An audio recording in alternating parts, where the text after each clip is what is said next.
Hey guys, so the future of SM entertainment is in doubt yet again. We went through this soap opera in 2023. Remember there was that whole war between HYBE and Kakao trying to acquire SM? Well, now here in 2024, this incestuous little soap opera has evolved yet again, and it looks like Kakao is going to give up its stake in SM Entertainment, and we don't know who is going to be the new owner and why. So a lot of you have requested a video sort of breaking down what's going on with Kakao, but really you're asking, what's going to happen to SM Entertainment? So let's try to follow the clues, because the news is not really giving us the actual story, and the real story is usually behind the layers of the story. And so I want to go over, when we follow the money trail, we follow the timeline, what is possible. What sort of stage is being set here for the future of one of K-pop's most important entertainment companies?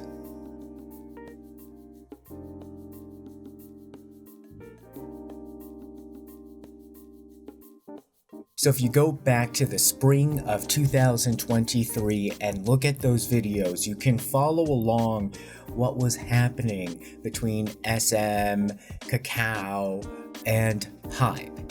And to just distill it down into the fastest possible recap, remember there was this drama that started between an uncle and his nephew.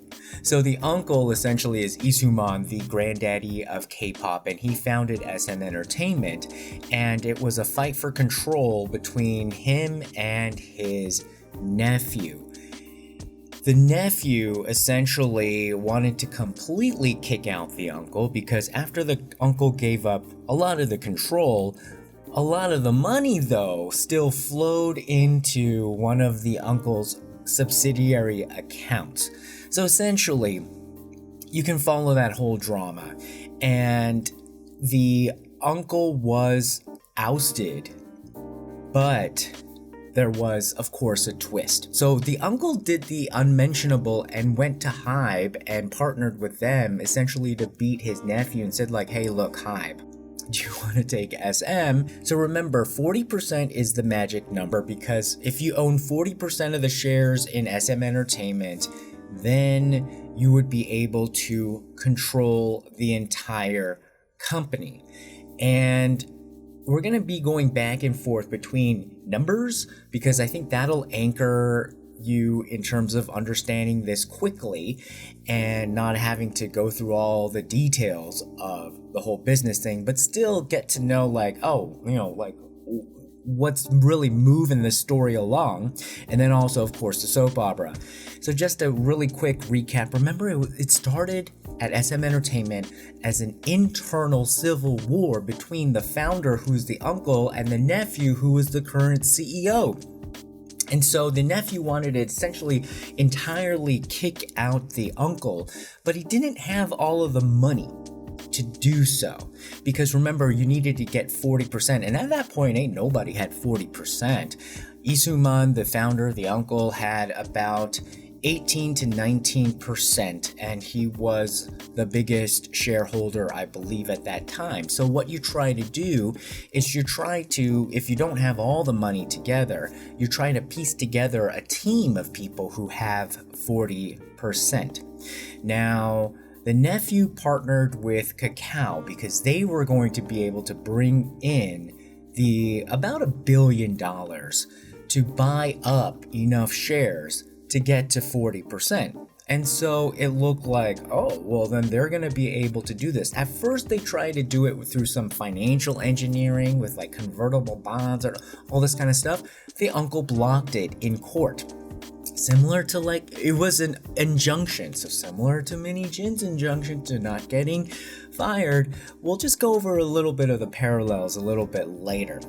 But then, so it looked like, okay, fine. At that point, it just went back and forth like, oh, SM's gonna win.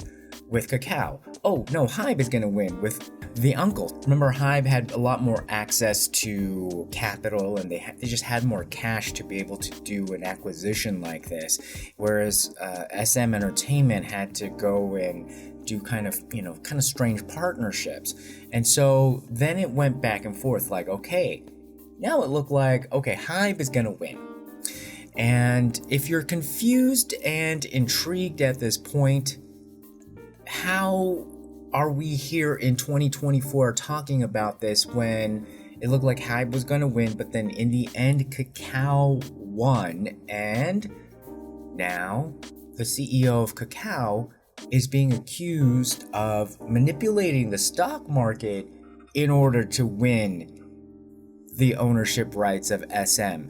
So if you're going to look at the news right now, it's kind of like stock manipulation. The CEO of Kakao probably did stock manipulation, and you're just like, but how does that fit? Like what is all of this about? And is the so-called actions that he made really, like, was it really that bad? So it's sort of like the CEO of Kakao is like being accused of putting paprika in the potato salad. It's like, paprika? Was he allowed to do paprika? Did he know that? His sous chefs were putting paprika in the potato salad, and you're just like, what is the potato salad, and like, is that really going to like shut down this restaurant? Like, why is he saying that he's gonna sell the whole restaurant because he's being accused of putting or knowing about, if he's the executive chef, the CEO of Kakao, and did he really know about the paprika being used in the potato salad? Is that really a bad thing? Like, do some people think that it's okay to use paprika in the potato salad, and then why does that lead to like selling off the whole restaurant? Why is this such a crisis? Because when you look at it and you're not familiar, it's like they just bought some stocks to buy the company at a higher price. Like, what's the big deal? Well, here's the big deal. The type of maneuvers that Kakao is being accused of in order to win SM Entertainment goes into the territory of hostile takeovers, which, if we allow what Kakao is being accused of, then that puts the entire conglomerate chaebol system at risk in Korea for hostile takeovers using this type of market manipulation. And then secondly, if they truly did manipulate the market, then this also goes into ordinary investors losing trust in the Korean stock market because it didn't really work out in their favor. If it's not regulated, then it leaves Korean companies a little bit more vulnerable to hostile takeovers from foreign money. And even though we're kind of saying like, well, it looks like SM might be even bought out, like the rumors are, it might be even bought out by Middle Eastern money or Chinese money. Even still, like, and people are like maybe okay with that 50%.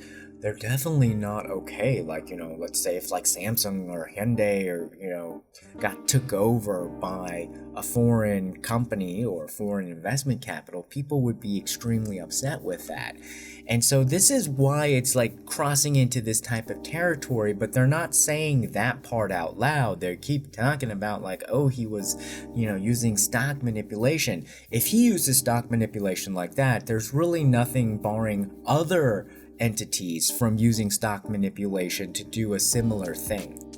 But that's essentially the bigger issue at play that took forever for me to try to like piece together, but I think that's what's really driving this. And sorry, it's like what's driving it is not so sexy. So to really go into whether Kakao committed a crime, we gotta follow the receipts. The price of SM Entertainment stock. That will be the biggest indicator and a way for us to follow along. I'm trying to make it dramatic, but really we're just following the numbers. And this is what you really wanted to know? Well, you gotta put on your little nerd cap, okay? Pretend you're like an investor if you're not already a stock investor. That's the only way this can be fun. Okay, so February 2023, at the beginning of the month, the share price of SM Entertainment was about 91,000 won. So I'm gonna use the simple calculation, 91,000 won, just gonna say it's $91. The exchange rate was different then, it's different now. It's not $91. Yes, it'll be less, like maybe $70 to $80. But just for simplicity's sake and for you to actually follow along and then do your own exchange rate calculations, if it's 91,000, I'm going to say it's $91. And it seems like 91,000 won or $91 is essentially the market price, the most consistent price for SM stock for a while before then and since then. If you're really wondering right now, it's about 73,000 won or $73. So it kind of dropped a lot. Now, why is this significant? Why are we going into February 2023? Because HYBE looked like, okay, they got this offer from Soo-man. Hey, it looked pretty good. They were able to buy up about 15% of Soo-man's shares, or 15% of SM Entertainment, which was basically the majority of Soo-man shares. Soo-man is the uncle, the founder, the granddaddy of K-pop, founder of SM Entertainment, and he probably set the price at $120 a share, because he's probably saying like, look, $90 a share, but look, if you want me to part with my goodies, then give me $120. So then boom, he set the price at $120, and then he sold about 15% of the company. He retained about 4%, and the 4% was a put option where he can sell it at a later date, which he did, fast forward a little bit to 2024, at the same price of $120 a share.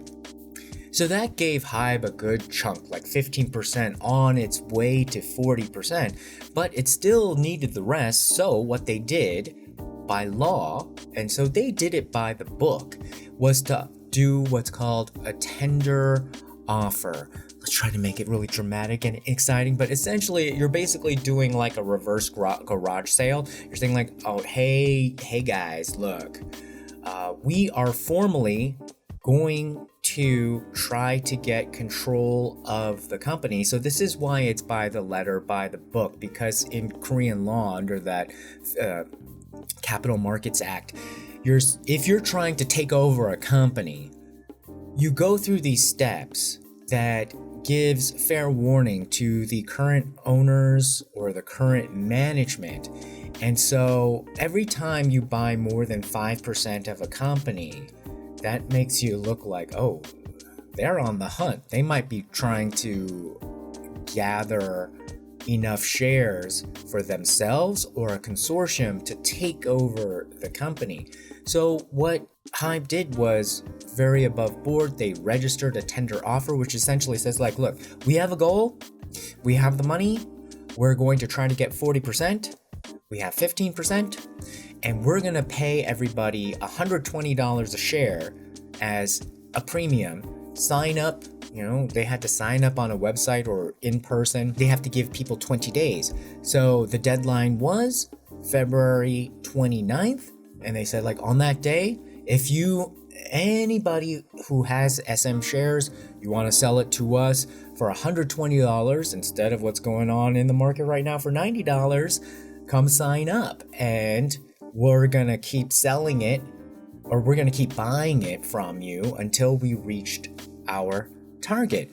So most people were like, oh, dang, okay, these shares are like $90 right now. Even if I bought one at $90 right now, in 20 days, I can sell it over to HYBE for $120 in like instant profit. So of course people are going to sign up, right?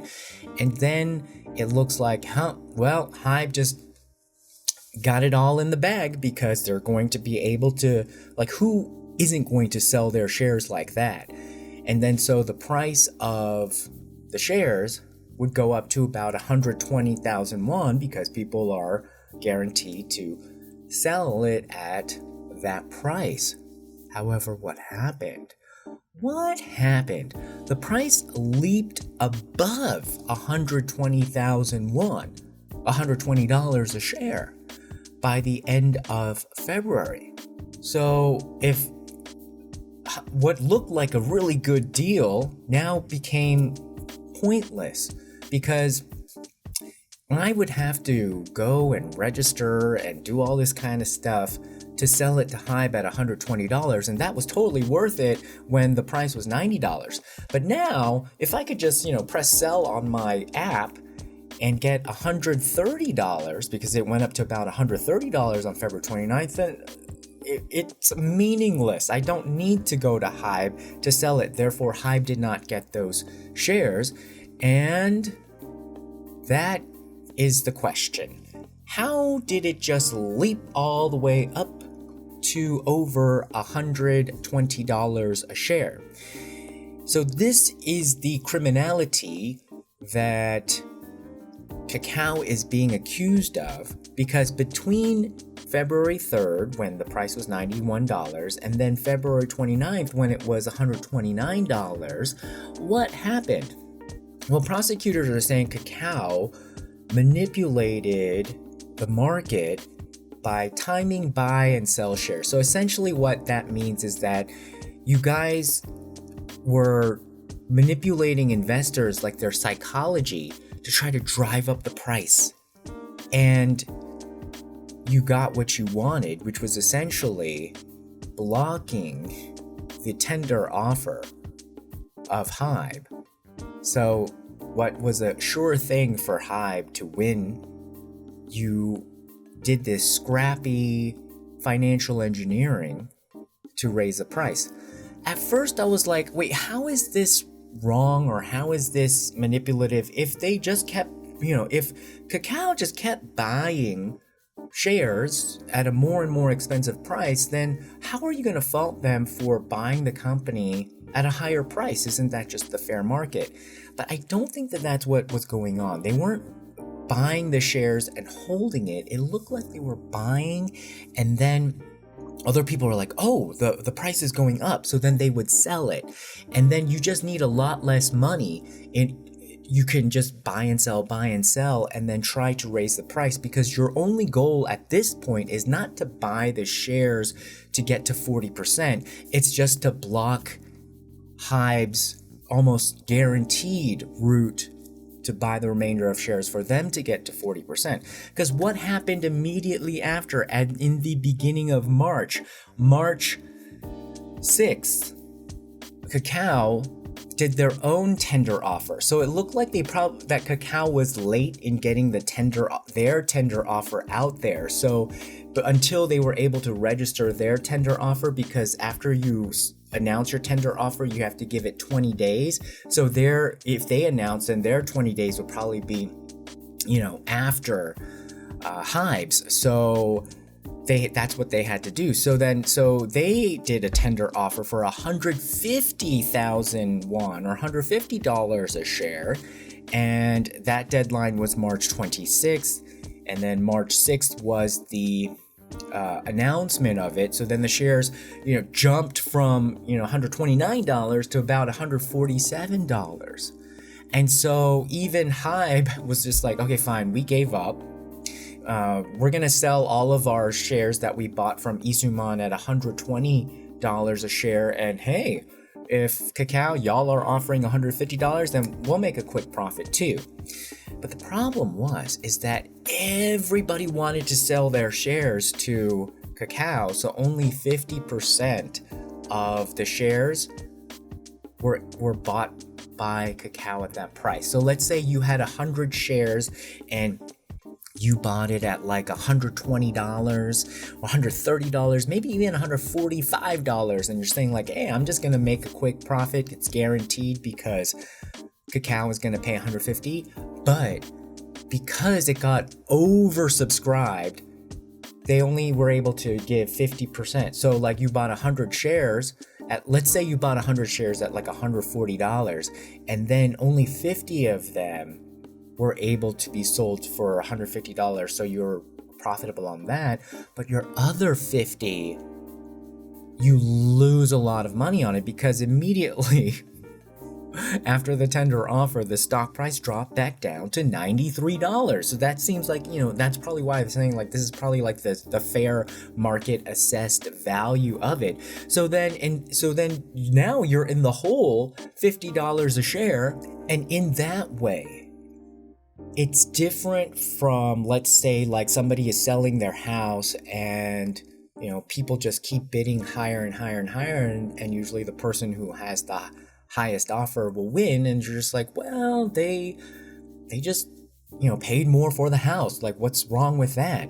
But in this case, it looks like, let's say you are Kakao, you want to buy a house and you're competing with HYBE, wants to buy the same house. HYBE already has all of their money lined up and they can offer more than the asking price, and you can also offer more than the asking price, but your financing is taking a lot longer, and you just can't come up with the money until when HYBE has the money. So then what you do in some weird way is that you start manipulating so that the price goes above what HYBE can afford, and then HYBE drops out, and then once you get your money, you're like, hey, I can offer even more, and you buy the house. And so it was more of a timing thing. And so this timing thing is what the regulators, the government, and prosecutors are looking at. They're really targeting Kakao. Like sometimes I think Kakao is unfairly just really attacked. But in this case, what we're looking at is whether the CEO of Kakao or his minions, or whether because the accountability is going all the way back to the CEO. And so the CEO is being accused of like, well, if you didn't actively do it, you probably knew and you let it happen, and therefore you're responsible. So I'd like to see that probably, perhaps applied to the Adore situation. So speaking of which, now that we've seen this, what do people want here? So Kakao looks like they want to just get out of this mess. They're hoping that by selling off SM Entertainment, it's going to reduce the like the prosecution will perhaps drop its case and just like say, okay, fine, never mind, because if you're not the owner of it anymore, then never mind. But that's not always a guarantee. So at the end of March, Kakao won. It got its shares that it needed by paying $150 a share. And then in the summer, the stock kind of wavered between 100 and 130. So HYBE itself was going to sell all of it at the tender offer for $150, so that's a good business decision, but it was only able to sell 50% because, like I said, it was oversubscribed. That was the max they were allowed to sell, and they just held on to the shares because these shares were going like up and down, so it didn't really make sense business-wise to probably offload all of that because they paid $120 a share. And so it was really hard to find a moment where it's about $120 a share. So they had about 8.8% after all of that, and they went into 2024 with 8.8%. Also, like right after in the summer, that's when these investigation into Kakao, whether it manipulated the stock to win SM Entertainment, started right away. So that's going on, and so all of those investigations have continued, and that's why in July we may even see this week the CEO of Kakao go to jail for all of this, but we have to wait and see on that. But there was 8.8% from HYBE, so you're just kind of like, HYBE, okay, like, are you biding your time? Like, what's going on? And so in March of 2024, while the whole Hee-jin situation was heating up internally at HYBE, and when they were doing the internal investigation, that's when HYBE bought about 4% more in SM Entertainment. And you're just like, why did they do that? And why did they buy it from Soo-man? They were kind of forced to, because under the original agreement, when Soo-man sold his 15% to HYBE, he also had a put option where later on, if Soo-man wanted to sell at $120, HYBE would be forced to pay $120.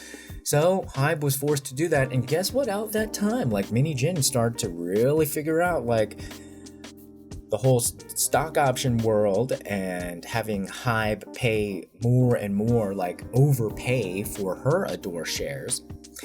So in any event, Soo-man sold it. So that's why it looked like HYBE increased its share, and HYBE did increase its share, but it looked like, well, do you want SM? They were forced to do that. And you can see that they were forced to do that because in May of 2024, when the stock was about $90 for SM Entertainment, HYBE sold a bunch of shares, almost all the shares that they bought from Soo-man back in February, but not quite. And so they decreased their position. And now in July, that it's 73,000 won per share, this makes a very interesting situation. Does Soo-man want it again? Like, I think there was a road where, so like if you paid Soo-man $120 a share for his close to 19% stake, and then if the stock goes all the way down to 60, then he can really just buy, if he didn't spend any money, and if taxes didn't eat too much into it, or if he can borrow to some others or create some financing, he can literally have turned his 19% into 38% and then just boom, get control over SM Entertainment all over again with like almost 40% of the company. Was he coordinating with Mini-jin behind the scenes so that she could get overpaid for her stock options, get a bunch of cash, add it up to Soo-man's cash stockpile, and take out New Jeans, take out Adore, and then buy back Adore, put it into, have the valuation be, then reconnect Adore and New Jeans so that there's a high valuation for the company, put it into SM Entertainment with Soo-man, and boom, they have like their company again. I think that could have been a scenario, but then of course HYBE totally thwarted the swallowing and gobbling up plan from Mini-jin, at least in the Adore thing. We don't know whether Adore was going to be part of a big house called SM 2.0, 3.0, 5.0. But at this point, does HYBE want SM Entertainment again? And if so, in a way, they could buy it for a lot less. They didn't. They definitely could rebuy the shares they sold and make a profit off of that. It's a much cheaper price now. And what do you guys think? Because at this point, I think maybe they're used to so much drama that it's not going to be that bad if they take on the big SM Entertainment. Because looking at this HYBE situation with the whole Mini-jin debacle, it seems like perhaps HYBE could use a big acquisition rather than a bunch of boutique agencies that they acquired and combine that with BigHit, which is, you know, very BTS driven. It might be good to also have like, you know, a big item on your plate. And so if it's an attractive offer, and they did want it, they did really want it, and they were willing to pay $120 a share back then, and they already have, I believe they have about 10%. So they were willing to pay, you know, a lot more back then. Now that it's much cheaper, is it more attractive? Does it buy all of the outstanding shares and then take it private? But really, you know what would be total karma is that if they do take SM Entertainment, then Hee-jin would be, a former SM. We don't know whether she totally got kicked out or not, but HYBE definitely wanted to kick her out. That was all documented. And then she would be kicked out of the HYBE SM entity instead of her controlling the HYBE SM entertainment entity. If that was in her big master plan, that would be so ironic. Well, what do you guys think? Put your comments below. Remember to like, share, and subscribe, and we'll see you again next time. Bye-bye.